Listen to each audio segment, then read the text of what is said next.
Olá, eu sou Laerte Godoy, sou teólogo, sou historiador e no meu canal eu tenho falado muito a respeito de um tema sobre igreja, sobre a necessidade da igreja nos dias de hoje, qual o comportamento da igreja nos dias de hoje, que tipo de igreja, como é que vem a salvação, a igreja é necessária ou não é necessária.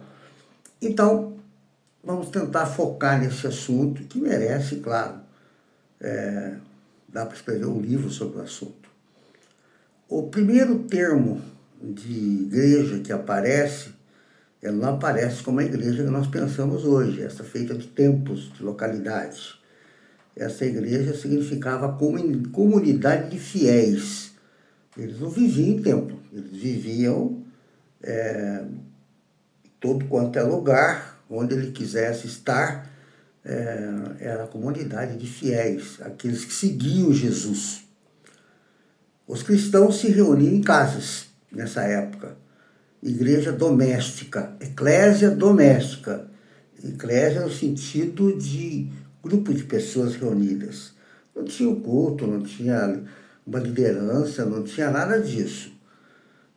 No início da igreja como um todo. Tinha uma liderança colocada no livro de Atos, por exemplo, do Tiago e de alguns que começaram o cristianismo, mas não tinham a liderança como tem hoje, né? Então, os cristãos se reuniam em casas, igreja doméstica. A liderança era feita por presbíteros e bispos locais depois de um tempo. Foi modificando, daí tinha bispos e presbíteros locais.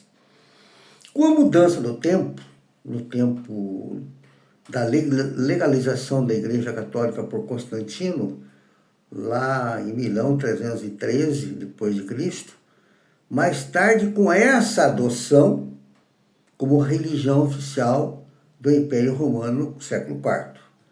O cristianismo deixou de ser apenas uma comunidade de fé, que era feita de fé, era essencial, era um exemplo de tudo, né? Ali que começou. E passou a ter, então, uma estrutura, uma hierarquia, nesse ano. Antes, não. A hierarquia é centralizada no bispo, no arcebispo e no papa.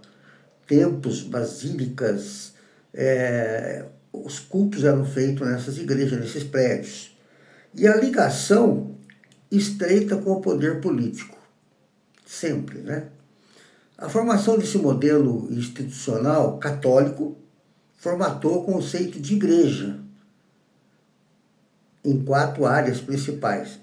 Tem que ter uma hierarquia, né? Eles achavam, então, nessa época, que o Papa foi o primeiro Papa, baseado no Mateus 16, 18, que dá para a gente discutir isso, que não é verdade, não é uma doutrina legal, é uma doutrina falsa. Estabeleceu uma rede de bispos e de padres com autoridade espiritual, que eu não sei quem deu.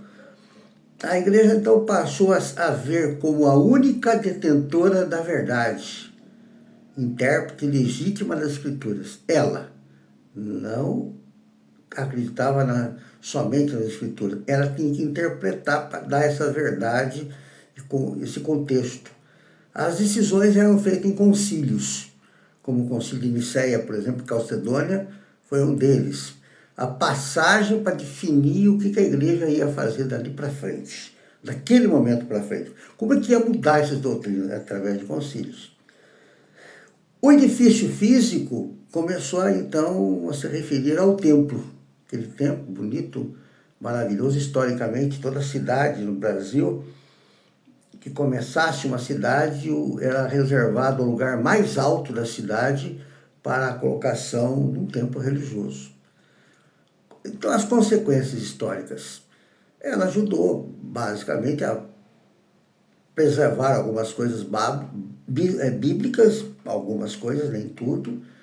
Criou uma tradição de teologia católica e de ensino moral, e foi um centro de unidade de civilização na Europa e aqui no Brasil todinho.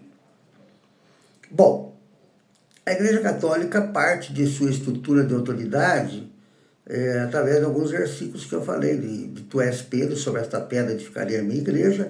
Jesus está dizendo aí que ele é uma pedrinha, e sobre essa pedrinha pequena vai edificar a igreja dele, de Jesus, não a igreja de Pedro.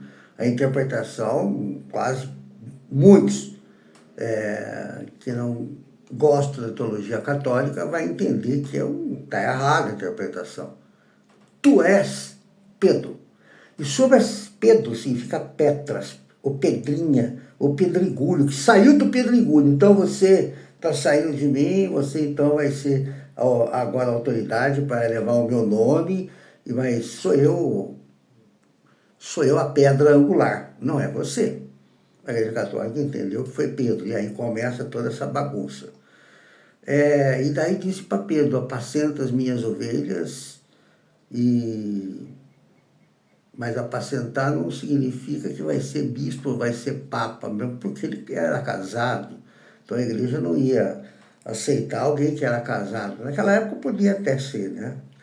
E Timóteo 3,15 diz que a igreja do Deus vivo é a coluna fundamental da verdade. Então, desfaz toda essa colocação imposta, esse véu que a Igreja Católica coloca em cima das verdades e fala: é aqui, somos nós. Então, aí está bem colocado o que você possivelmente gostaria de saber sobre a igreja, como é que começou, como é que era e tudo mais.